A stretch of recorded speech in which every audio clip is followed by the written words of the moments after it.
Q News office మీద దాడి జరిగింది అందరికి తెలిసిందే. మనతో మాట్లాడడానికి జినక శ్రీధర్ గారు ఉన్నారు. ఆయనతో మాట్లాడే ప్రయత్నం చేద్దాం.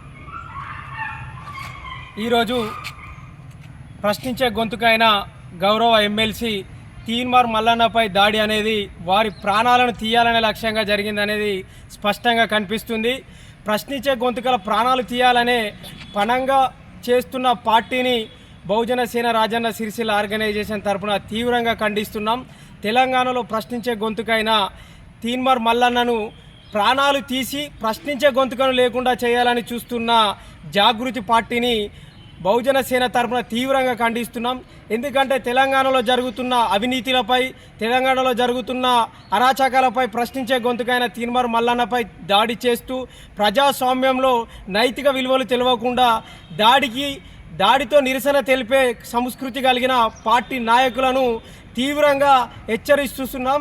ఈరోజు తీన్మార్ మల్లన్నపై జరగడం కొత్తేం కాదు, గతంలో జరిగింది, ఇప్పుడు జరుగుతుంది. అంటే బీసీలు, ఎస్సీలు, ఎస్టీలు ఐక్యత లేకుండా ఉన్నారనే ఒక భావనలో మీరు దాడులు చేస్తున్నారు.